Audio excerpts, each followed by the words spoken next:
Pada edisi ini, kami ingin mengingatkan kembali perjalanan harta amanah Nusantara dari sejak awal sampai dengan saat ini, dan bagaimana kami dan kalian semua bisa menikmati manfaat dari harta amanah Nusantara ini. Kami segarkan kembali ingatan kalian semua. Pada edisi 1, kalian sudah mengetahui bahwa sebagian kecil harta amanah Nusantara senilai 11.000 triliun rupiah di kantong kiri, yang sering disebutkan oleh beberapa pejabat itu memang ada, bukan mimpi. Edisi 2, pemilik harta amanah bumi adalah Tuhan semesta alam atau Allah Subhanahu wa Ta'ala. Sebagian besar pengelola harta amanah adalah para nabi dan terakhir adalah Raja Nusantara. Edisi 3, pengelola harta amanah Nusantara yang benar pasti memiliki pengetahuan yang luas mengenai sejarah harta amanah Nusantara ini. Selain itu, penerima amanah juga mempunyai dokumen yang sangat lengkap, sejak Nabi Idris alaihissalam sampai dengan dokumen terbaru di World Bank dan Otoritas Keuangan Dunia. Edisi 4, kami memberikan data dan fakta bahwa non-state actor sudah sejak tahun 1000 sudah merencanakan secara terstruktur dan rapi pengambil alihan harta amanah bumi, terutama yang dikelola oleh Raja Nusantara sebagai penerima amanahnya. Edisi 5, kami jelaskan kesulitan-kesulitan yang dihadapi untuk memanfaatkan dana amanah Nusantara untuk kemakmuran rakyat Nusantara. Non-state actor selalu berusaha menghalangi Nusantara untuk bangkit.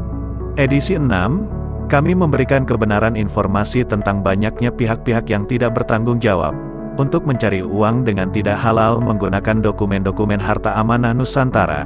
Kami juga menjelaskan hak rakyat Nusantara untuk menerima manfaat dari harta amanah Nusantara, senilai 60 juta rupiah per bulan per kepala keluarga.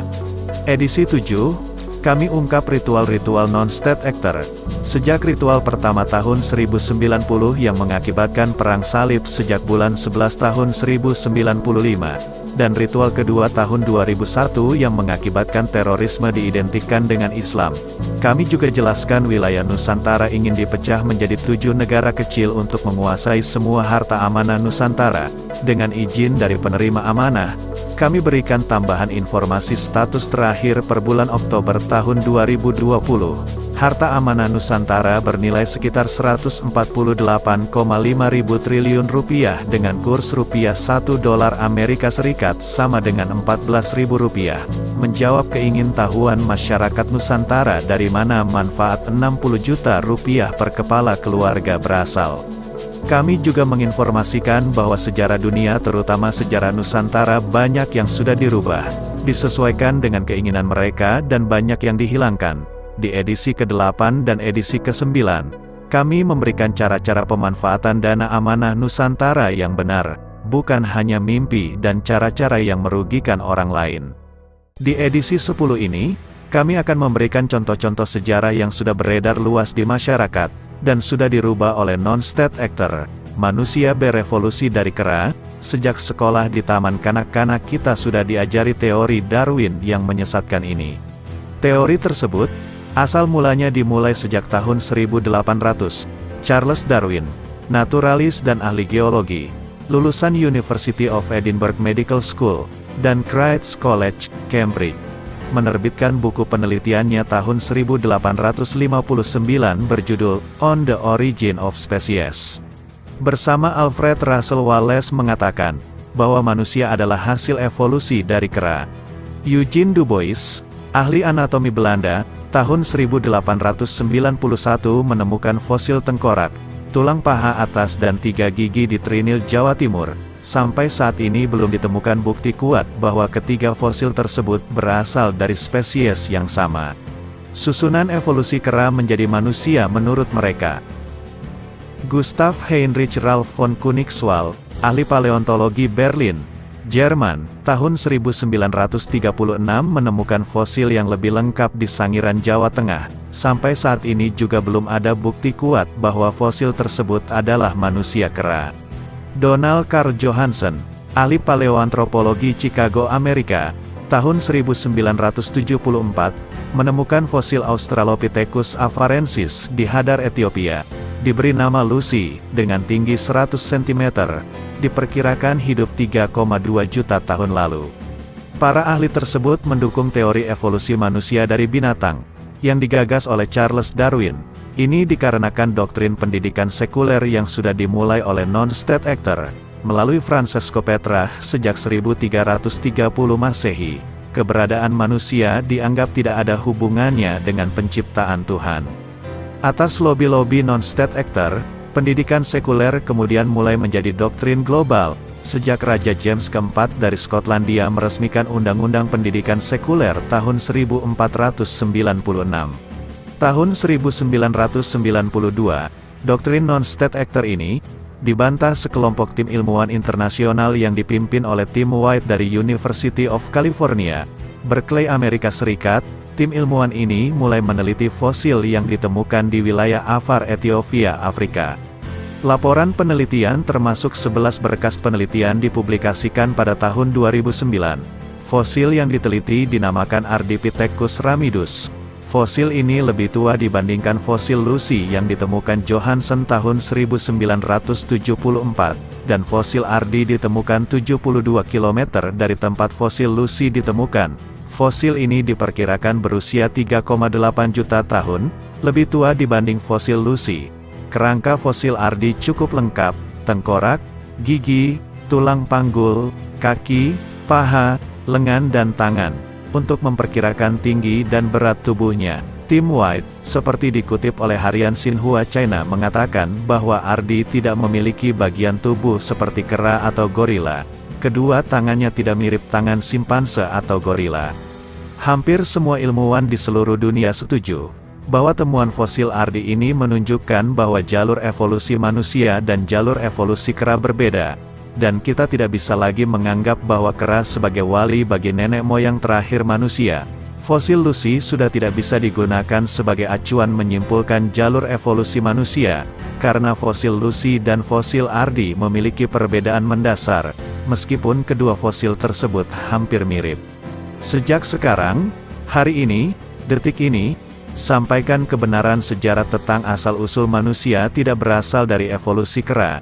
Sampaikan kepada semua anak-anak penerus bangsa Nusantara, pembodohan sejarah ini harus dihentikan.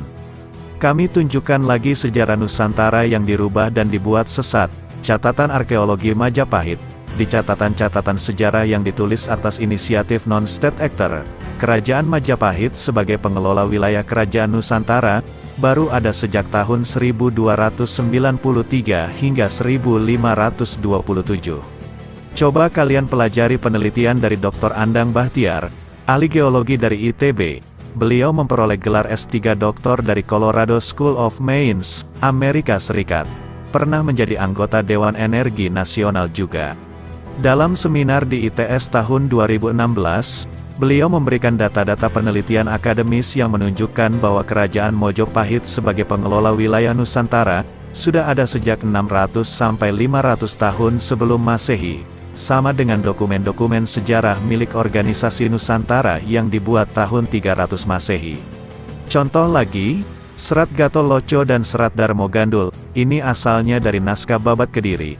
Cerita fiktif buatan Kiai Tunggul Wulung dan G.W.J. Droes Orientalis Belanda tahun 1850.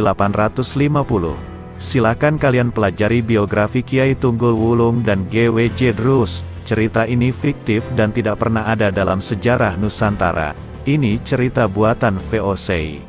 Tujuan dibuatnya naskah ini, untuk mengadu domba rakyat Nusantara, dan menimbulkan kebencian rakyat di wilayah Nusantara terhadap Islam. Cerita ini juga ditambah dengan cerita fiktif lain, bahwa Mojopahit diserang oleh Kerajaan Demak.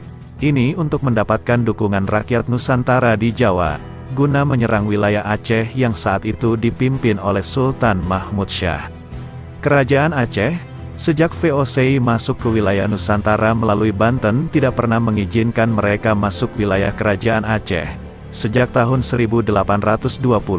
Kerajaan Aceh sudah menguasai perdagangan lada hitam dunia, dan VOC sangat berkeinginan untuk merebut wilayah Aceh. Kalian semua harus bersyukur, VOC tidak pernah berhasil menguasai Aceh.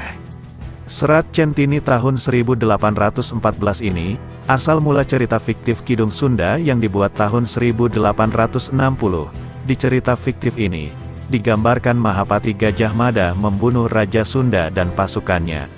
Ini cerita bohong dan bodoh yang dibuat oleh VOC melalui KF Hole. Tujuannya sama, menciptakan kebencian dan permusuhan di antara kerajaan pengelola wilayah Nusantara yang ada di Pulau Jawa. Hasil akhirnya, mereka menggunakan rakyat Nusantara yang sudah dibakar kebencian kepada sesama rakyat Nusantara, untuk mau bergabung menyerang kerajaan Aceh. Tujuan yang sama dengan cerita Gatot Loco dan Darmo Gandul. Masih banyak lagi cerita-cerita rakyat fiktif.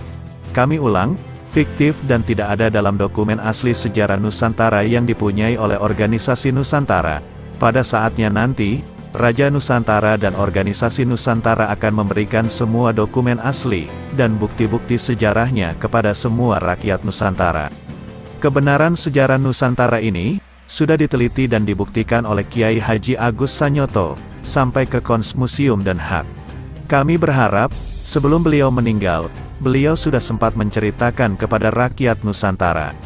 Kembali lagi kami ingatkan, rakyat Nusantara Jawa Barat, dan rakyat Nusantara Jawa Timur, hentikan pertikaian kalian semua.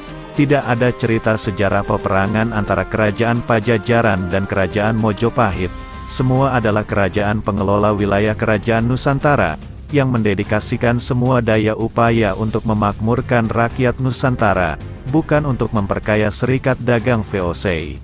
Itulah alasan-alasan kenapa VOC membuat cerita-cerita fiktif bin khayalan alias palsu ini. Sayangnya sampai sekarang cerita fiktif tersebut masih dianggap sebagai cerita sejarah yang benar.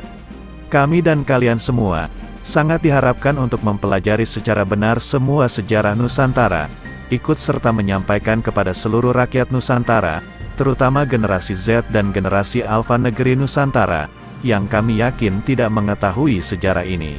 Kami menyadari bahwa kebenaran tidak akan menyenangkan semua pihak, tetapi menyampaikan kebenaran adalah tugas kami dan harus dijunjung tinggi. Apapun resikonya, Tuhan bersama kami dan kalian semua. Dengan pemahaman sejarah Nusantara yang benar, kami dan kalian semua ikut berperan aktif dalam kebangkitan Nusantara, untuk memakmurkan rakyat Nusantara dan memimpin dunia.